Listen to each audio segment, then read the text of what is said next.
Cruise to school, it's the icing on the cake. It's the icing on the cake. Cruise to school, it's the icing on the cake. It's the icing on the cake. Shoes in school, it's the icing on the cake. It's the icing on the cake. Shoes in school, it's the icing on the cake. On the cake, it's the icing on the cake. Shoes in school, it's the icing on the cake. It's the icing on the cake. Shoes in school, it's the icing on the cake. On the cake. Shoes in school, it's the icing on the cake. On the cake. Shoes in school, it's the icing on the cake. On the cake. On the cake, on the cake. Shoes in school, it's the icing on the cake. It's the icing on the cake. Shoes in school. On the cake, stupid.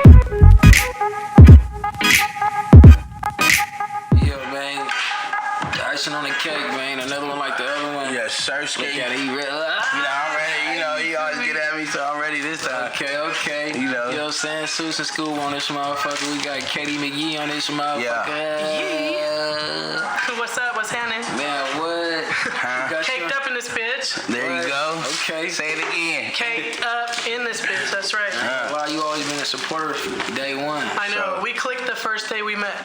What? That's crazy though, man. Tell us about the first time, man. I met you personally. I know I met you here at a video shoot. It was for Hallways with Feezy. Yeah. And then I met I almost you. forgot about when we Yeah. And then I met you later on at 360 when you came in. And then I had you come in a few more times after that. So you probably good 5 or 6 interviews deep at How'd y'all meet? We met through another artist here in Stockton that was doing a video that I think it was a video shoot out here. Feezy. Yeah, Feezy, YF, and you were on the hook. Yeah. And that was how I initially met you. But I actually already had most of your people in the group in the building. Because the Corey B.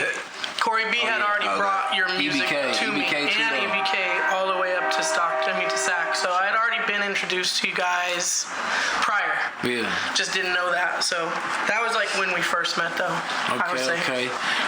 We ask every artist this, man. Can you let the people know where you from and where you at? I'm from the Yee area. Sacramento is where I dwell in the human form, but ethereally I'm everywhere. I'm ubiquitous, and I'm at Icing on the Cake podcast right now, which is I don't know if I'm gonna say 209. That's as explicit as I'm gonna get. Your vocabulary is crazy. Yes, I love words. I'm a word keep girl. up, pay attention. Man, for the people that don't know, let them know what your occupation is, man. For the ones that don't know. The hostess with the mostest. I started as a host for shows, live shows, weed shows, and then I started in radio when I got into the marketing for artists. I started with Bullies with Fullies. I was the first female signed to Get Paid Records. I was their label assistant. So that was kind of where I got my first plugs, and then I started hosting weed shows, City of Trees smokeouts, anything Boss Lady Products did, I was involved with that. And then I started hosting radio shows, and then I started hosting live shows, and then I just started being the host. Wherever I go, I just host that shit. Hey, do you remember your first host, like your first show? Yes, I do. I actually describe it. My first radio show, I sounded like a gay school teacher.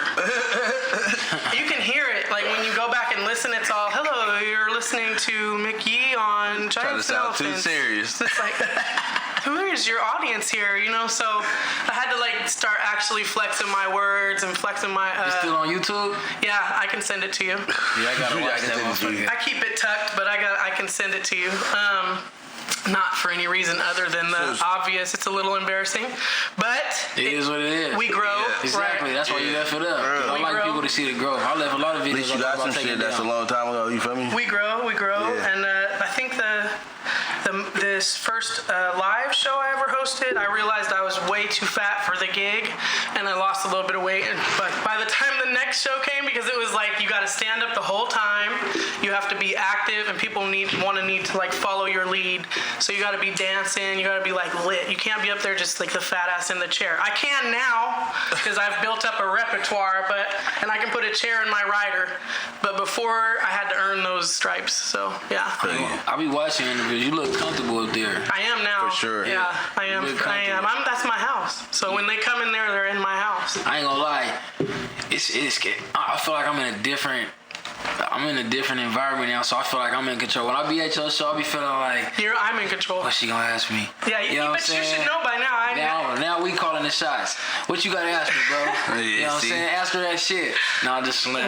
Most of the questions are, why didn't you ever play my song? Like, I get that a lot, and it's like, well, I have a lot of songs to play. Yeah. If you don't make yourself one of my favorites, that's not my fault. Yeah. I mean, I feel that for sure. Yeah. Hey, so what do you consider your show? A podcast or? I've started to call it a variety show now because I do a little bit of everything. So music, tastemakers, socialites, influencers. I was just telling him we have a interview with Gabbana, who's one of the fighters that's fighting this Sunday, and he's fighting Ochoa is fighting Gabbana, and we're gonna interview Ochoa this Sunday. But it's a blessing because we've never had a sports show, and when we did get a sports show, Coach JT has a sports show. Right. He's able to host that boxer and interview him correctly. Because I would be like, well, what's your favorite song? You know, it's like, he don't give a fuck about that. Let's talk about this fight. You know the questions they're asking. Right. Let's talk about these jabs and all that shit. Right. So I would say variety for me now because I'm hosting more than just music. But initially it started only music. They couldn't see me. They could only hear me. They couldn't see anyone. You thought you was Vlad. Right, might have been. I might still be Vlad. You never know. No, I ain't saying in the sense of you'll never see him. You never know where you at. Right. I'm just saying, like, what was your mind? Like, who was your influencer when you first started doing it? Honestly, Howard Stern. Okay. Howard Stern. That's who I want to be like the most. Honestly. The only reason I said Vlad because he known for the behind the screen. Oh yeah. I'd love to be able to do that, and I will one day. I'll do a Kanye West style type of interview with the mask on and shit. Yeah, let's do it. Howard Stern used to come on late night. Howard Stern was an asshole, and he was totally offensive, and he said shit that was not right, and he was totally racist. That nigga had some shit on his show. He was racist? But I mean, he was racist. I'm gonna end the comment with this. He was in time. He was in ahead of his time as far as his comedy went. Exactly. Because as far as I ain't gonna lie, even, like some people, like it's crazy with all the things that Dave Chappelle could say that nobody would say that he a racist. You feel me? It's like everybody say that. You think so? No, they think Dave's a little bit racist. Yeah, for sure. I do know that. They're trying to cancel him on Netflix and hella shit. Chiming in from the white community, yes, I think I have heard that in the chatter. I used to watch Dave Chappelle in high school and be confused because I was young, so I was like, what the high fuck? School? What the fuck? I'm hella old. How old is he? I'm 45. Okay. Dave Chappelle was when I was in my first marriage. That's a little difference. My only marriage. The next generation. Yeah, Dave Chappelle was. What did he start on? He started on Comedy Central. Yeah, Comedy Central. Yeah, that's what I used to watch. But the first time I seen him was on Nutty Professor. Oh my God, he's so. Yeah, Nutty Professor. But I didn't know that was him until Comedy Central. You feel me? Like, he was on Nutty Professor. You feel what I'm saying? Yeah. That nigga funny as fuck. I don't give a fuck. I didn't really think that his the stand-up thing was really too offensive, in my opinion. No, I don't think you would. That's what we were saying like earlier. You're not sensitive. Could a person find it offensive? Maybe, if they were looking for it. Clout. If they was looking for it, maybe. Clout. Yeah. That's the only way they gotta be looking for it. Yeah, you gotta be looking for something. Because that was like as much as, no disrespect, but as much as the LGBTQ, right? Okay, yep. I don't know. I like dick all day. All day dick. Like, once the society to accept them, they gotta accept the society to be criticism of, like, you know what I'm saying? You gotta be all fun and games too at the same time. It's serious but not. It's LOL with no LOL. Like, that's that old saying. You know what I'm saying? That's crazy. LOL, no LOL. They canceling motherfuckers. Seuss, you would be canceled immediately. I have a feeling. Man, look, man. I've seen how many times you put the cops on live. Let me just show the audience this guy. Yes, I'm here with him. Hey, we ain't popping enough for them to cancel us. We just starting a YouTube page. But listen. Hey, Sue. That easy. You feel me? Don't come on our page, hey. You know what I'm saying? At all. Don't come over here with that bullshit, man. So yes, I did. That's how I started. I started radio. I started hosting. I started marijuana. I started a lot of shit. Hey, let me ask you this. The Stunners with No Lenses. I'm gonna ask you a real question. Started that again. It's a bougie question with a real question. I'm a bougie girl. When did you fall in love with, like, oh man, music, hip hop? Like, you feel what I'm saying? I would say. You feel what I'm saying? Like, do you remember the moment? Like, I do. I first heard Parents Just Don't Understand by Fresh Prince and Dad, DJ Jazzy Jeff. And that was like first started to love hip hop, but it was only because I thought it was cool. When I actually heard GLP, Ghetto Players, Quinn, Seth, Bushy Mo, like that was my style of music, and it was like this. I never want to hear music that doesn't sound like this. That was it for you. That was it. Got you. So that was like that's why I have like the RBL tattoos and the 211, and that was my era. As soon as I heard that, as soon as I moved here from Texas and I heard that, I was in love. All right, I got a question. He asked, since we asking questions, he asked you your first interview.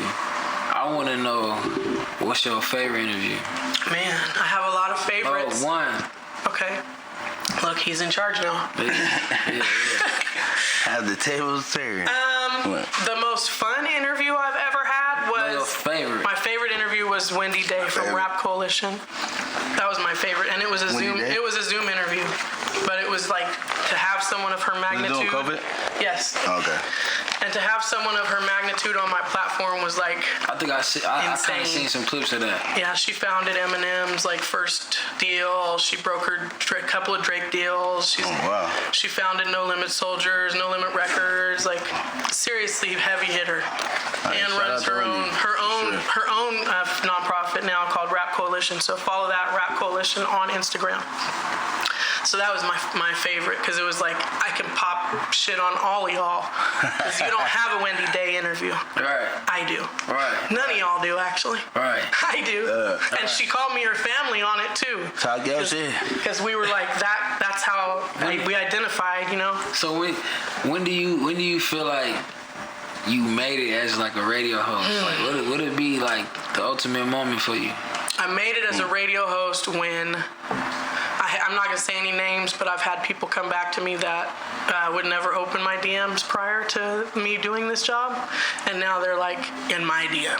Yeah. Like, I need to get on. I need to get on. Well, you shouldn't have been an asshole the first time.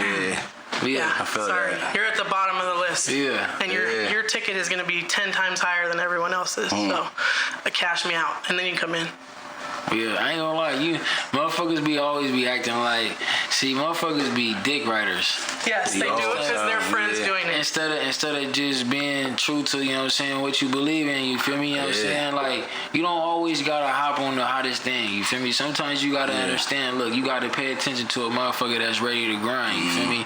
That's what I ain't gonna lie, the first time I got on your show, you feel me, I appreciated the opportunity, but at the same time I seen somebody, like, I just look at you like you hungry, and like, you know what I'm saying? Like, I feel like you gonna be somewhere one day. I'm not saying that's why I fuck with you, but it's just like, I know she gonna be successful one day, you feel me? Thank you. That's how I really feel though, cause you got that drive, you feel me? When I be watching your shit, you know what I'm saying? On top of motherfuckers hating on you and motherfuckers not supporting you like they need to, I know that kind of fuel you a little bit too. Oh, yeah, definitely. So when you talking about it, you're not really like salty about it, you just acknowledging it. Like, okay, I'm letting y'all know before I blow up, this is what the fuck is going on. Definitely. You know what I'm saying? So don't ask me no questions afterwards, you feel me? My team I'm bringing with me is mad small because not a lot of people have believed in me at all. You two are on my team. For sure. Especially this guy right here. I ain't gonna lie, you appreciate that. Especially him, It's like, this is somebody who believed in me when nobody else did. You know, just because I made it look like I knew what I was doing didn't mean I did. Hey, it looked like something. You for sure made it look like I need people like you to help me make myself look better. You feel me? Like your first interviews or your third interviews or your... It's like, I need the artist just as much as the artists need me. Yeah. That's it's exactly. You feel me? And especially with the creative flow, like Seuss has no motherfucking boundaries, and I love that because I do. So if anybody's gonna push any lines, I can just call my people up and be like, "You push the line," because I ain't in the line pushing business. Yeah. I'm in the interviewing business. I ain't gonna lie, that's why.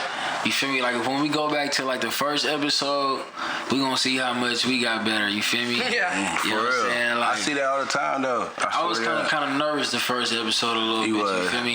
I was trying to be like you said, so precise. It happens. Yeah. You know what I'm saying? Like, but see how you recognize it though. That's the growth of it. That's the difference. You feel me? Yeah, that's the plus about it. So you know what I'm saying? Yeah, that's definitely. It is. It's the plus. Motherfuckers really been tapping in, trying to get on this motherfucker. I ain't gonna lie. Like at first, like you said, we was just looking for motherfuckers to get on. Niggas been hitting us up like, hey, we got 3-4 niggas already on the roster. Backed up. I know. You know what I'm saying? I ain't gonna lie. We got episodes backed up. We got niggas. So now you know how real that was when I'd be like, damn, I already have 4 people booked I ain't gonna lie, I used to be mad at you. But I still got you in there. And I used to do it last minute too. Yep. She would ask me 2-3 weeks ahead. I'll let you know. Yep. Then he'd hit me the day of. You got time? I'm like, That's well. probably why he got love for you as much as you do. So now he understands. He like, damn, she did that for me. Oh God, Yeah, she I did. nigga in. I sure damn, that's did. like. And you know what? I ain't even did that yet. You're one of maybe 1,000 people because I do it for a lot. You feel me? And a lot of people don't show the love back at all. And it's like, why am I accommodating people so much? Why am I so nice? This nice shit is gonna kill me. Yeah, nice guys finished last. Sorry to say. It is true, but that's the personality that got me to where I'm at the same Be you. goddamn time. Whether they like it or not, be you.